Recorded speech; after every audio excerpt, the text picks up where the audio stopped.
At 5 a.m, Sydney's police joined Melbourne's police in stamping out protests that are peacefully occurring in 1,600 cities around the world. Barry O'Farrell and the New South Wales Police corporate sponsor and also Assistant Commissioner Mark Murdoch have denied Sydney citizens rights that are respected in Tahrir Square, Madrid, Wall Street, the Middle East and many other countries. Polls commissioned by Yahoo and the Sydney Morning Herald have indicated that out of 19,000 respondents, the broad majority of the public supports the Occupy Sydney's democratic principles, and this movement will only get stronger because of these illegitimate police actions. From the beginning of the occupation from Saturday, police had given us numerous instructions around items that weren't allowed to be had whilst we were staying in Martin Place. Those instructions were along the lines of no tents, which meant we got rained on Monday morning, but that was okay. No cooking equipment, no generators, and every time that police saw any equipment that they deemed to be inappropriate or to indicate camping rather than simply sleeping on the streets, they told us through our police liaison system, and we had those items removed instantly from the camp.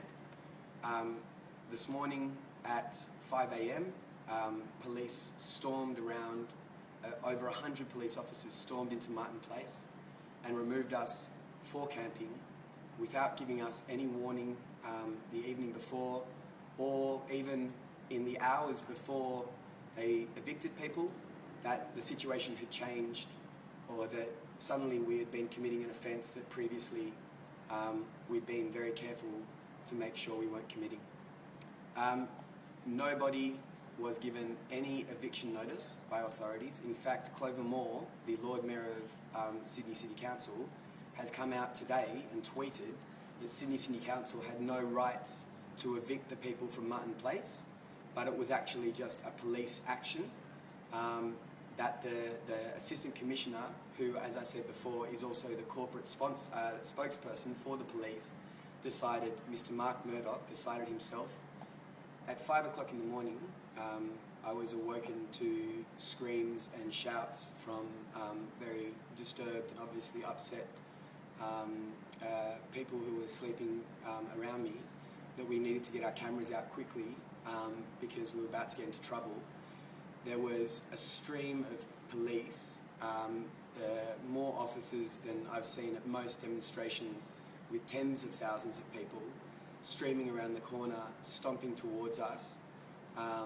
And at that point, there was a police person at the front of the rally who I couldn't hear exactly what he said, but it was he had a megaphone. It was something along the lines of that we had 10 or to 15 minutes to remove our possessions from where we were.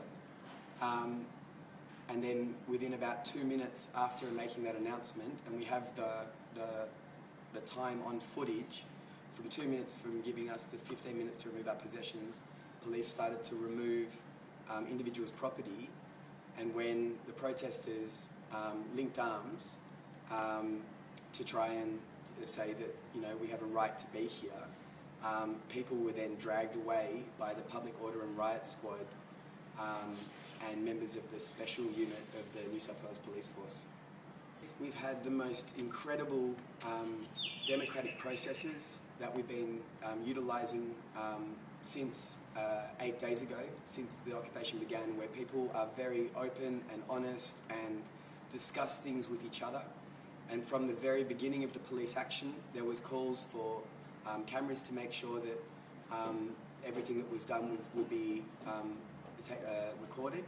And also there were police liaison people, some of whom ended up getting arrested, who went to try and talk to the police to ask them what the problem was, what crimes had been committed that suddenly meant we had to be evicted. And finally, there was a call through the crowd, through the protesters, that we weren't going to respond aggressively, that we were going to hold our ground peacefully and resist any form of aggressive response or action that might cause the police to be antagonised further or become more violent. We believe in peaceful protest, and we practiced that throughout this morning. People were injured both through being put into excruciating positions, of having their arms twisted up behind their backs or their faces pushed into the ground through the use of police knees. 2 or 3 police officers would pull each individual person who they chose seemingly at random from the crowd. Again, we've got footage of police just pointing at one person and saying, "We're going to get him," and then grabbing him for no apparent reason. After the initial aggressive manoeuvres were used, there was also instances of people being hit. I only saw footage of somebody with blood on his face, but we're yet to find out the numbers of people who have been injured, and to get the official details on that. We'll have those details for the press conference at 1 o'clock today. The police have made a statement where they claim 40 people were dragged into a bus, a New South Wales police bus, and driven away. We were not allowed to record who was being arrested. We were not allowed to watch while people were being arrested. We were pushed down the road while people were being grabbed and shoved into the bus, and we were all threatened with arrest if we tried to stick around and watch out for each other. But of the 40 people that were arrested, the majority of those people were let free without charge. So, there was 4 people taken into police custody out of 40, and the majority of people were let free with no charges whatsoever. And we've now been in discussions about pursuing legal action over unlawful arrest, because obviously this was an eviction rather than a response to any specific criminal act. I was threatened by police. I had my possessions, my backpack, and all of my personal items stolen by the police, and as of yet they have no idea where they are. Well, maybe I should say they were borrowed. Luckily, I'm a diabetic, and I was able to keep my diabetic kit beside me, but I know there were other people at the protest, both here in Sydney and in Melbourne, who had their medications refused. They were refused access to their medications because it was behind the police lines, and people were no longer allowed to remove material that the police, after the police had already stepped over the barricades.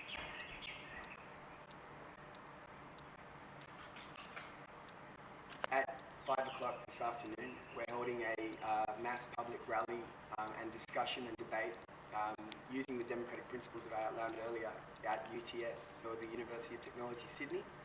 At that venue, we will be talking about our next steps in this occupation movement. And I think for any government anywhere in the world to think that they can stop the movement of people, the questioning of the corruption and the systematic gap between rich and poor and the lack of power that is shared equally in the society, I don't think there is any way that governments can stop the movement of people towards a better world. And this movement will continue and will continue to grow.